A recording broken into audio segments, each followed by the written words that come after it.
Ça date de 2017, c'est un projet qui a été initié par Nantes Métropole Aménagement.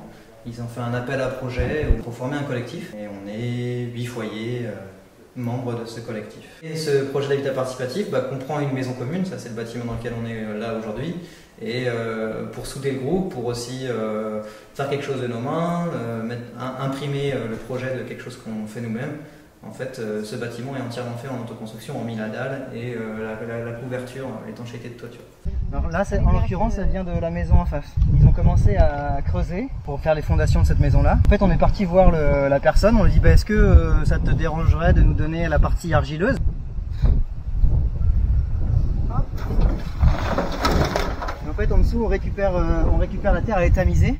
La mosaïque des Garettes, ils ont choisi de construire la maison collective avant de construire leur propre logement. Ça permet déjà au groupe, comme c'est un habitat groupé, de participer ensemble à l'élaboration d'un bâtiment. Moi, mon rôle, ça a été de les accompagner sur le projet, de les guider directement sur le chantier, sur les techniques de mise en œuvre de la paille, sur la préparation et l'application des cordes enduitaires sur le bâtiment.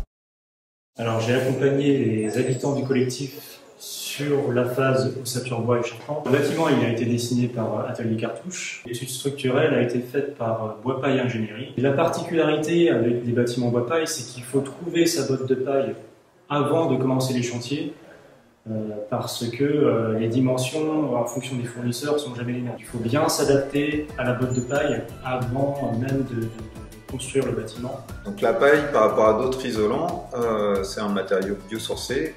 C'est un coproduit agricole. Donc quand on l'utilise pour cette construction, on n'utilise pas de nouvelles surfaces agricoles. C'est un matériau qui a un très bon déphasage thermique. Donc avec des constructions en paille, on a généralement un bien meilleur confort thermique d'été. Là on a fait un mini essai d'enduit avec la terre qui vient du terrain juste en face. On a fait une première couche qu'on a venu faire pénétrer directement à l'intérieur de nos brins de paille, de manière à ce que ça recouvre intégralement la paille et ce que ça pénètre un peu à l'intérieur. Ensuite on a fait un petit essai avec un mélange de terre, de paille, de sable. On va obtenir quelque chose qui va être vraiment rigide. Les avantages de l'autoconstruction, des chantiers participatifs, c'est avant tout une expérience humaine. Ça permet de mieux se connaître et puis d'apprendre à travailler ensemble. Ça permet aussi de se projeter dans l'habitat.